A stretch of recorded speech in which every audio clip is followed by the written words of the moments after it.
दो डायरी, एक पति पत्नी के सच्चे प्यार की कहानी जो हमें रिश्तों का महत्व समझती है। जो आपसे सच्चा प्यार करता है वो आपको वैसे ही स्वीकार करेगा जैसा आप है, अच्छाइयों के साथ, कमियों के साथ और ढेर सारे प्यार के साथ। रिश्ते में एक दूसरे को दिल से स्वीकार करने से जीवन खुशहाल तरीके से बीतता है। शादी की सालगिरह का दिन था। पति पत्नी एक दूसरे से नाराज थे।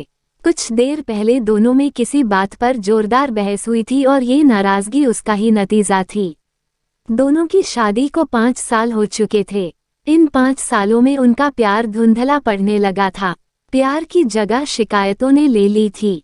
दोनों ये बात अच्छी तरह जानते थे और चाहते थे कि उनके रिश्ते में वो पहले वाली बात आ जाए, तभी हमारा रिश्ता बच पाएगा।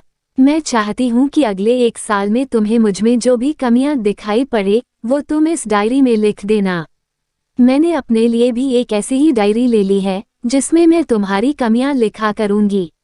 अगले साल अपनी शादी की सालगिरह के दिन हम एक दूसरे की डायरी पढ़ेंगे और उसमें जो भी कमियां लिखी होंगी उस पर चर्चा करेंगे और उन्हें सुधारने की कोशिश करेंगे।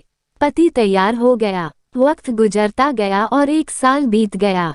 शादी की सालगिरह आ गई। दोनों एक दूसरे के सामने बैठे हुए थे। इन 5 सालों में उनका प्यार धुंधला पड़ने लगा था। प्यार की जगह शिकायतों ने ले ली थी।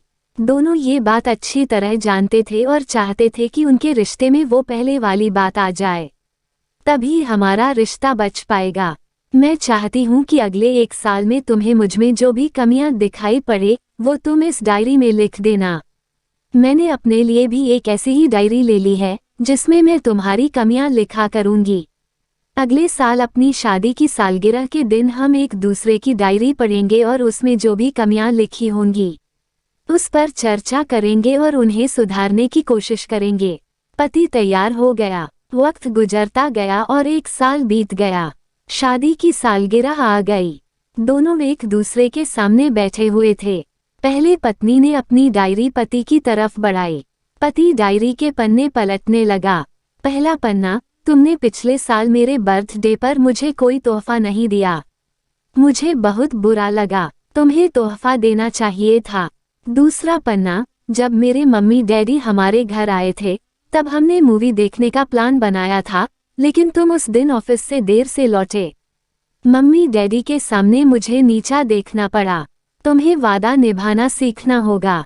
तीसरा पन्ना, मैंने तुम्हारे लिए इतनी मेहनत से स्वेटर बुना था, लेकिन तुमने तारीफ के 2 शब्द भी नहीं कहे। क्या मैं इस काबिल भी नहीं?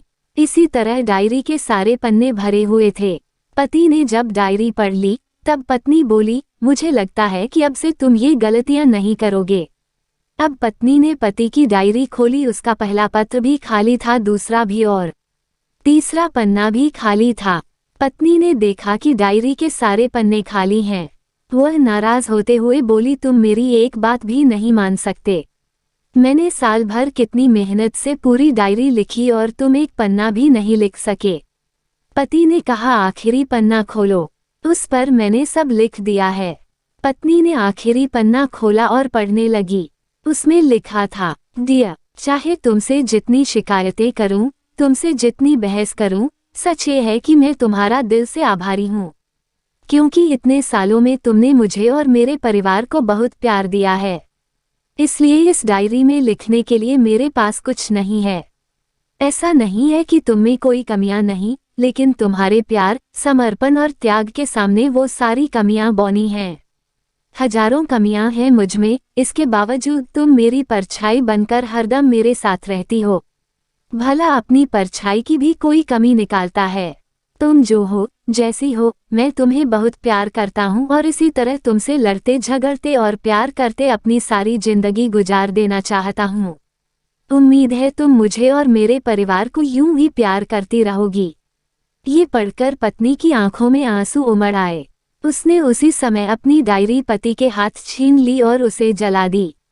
साथ में वो सारी शिकायतें भी जो इतने सालों से उसके मन में दबी हुई थी। पति पत्नी दोनों ने फैसला किया कि वे जैसे हैं वैसे ही एक दूसरे को स्वीकार करेंगे, अच्छाइयों के साथ, कमियों के साथ और ढेर सारे प्यार के साथ। तो दोस्तों, आपको कैसी लगी है प्यार भरी कहानी? अगर आपको मेरी कहानी पसंद आई तो प्लीज़ मेरे चैनल को सब्सक्राइब कीजिए। मेरी कहानी सबसे पहले सुनने के लिए बेल आइकन को ऑल पर रखिए। हर दिन एक नई कहानी। तब तक के लिए हर हर महादेव।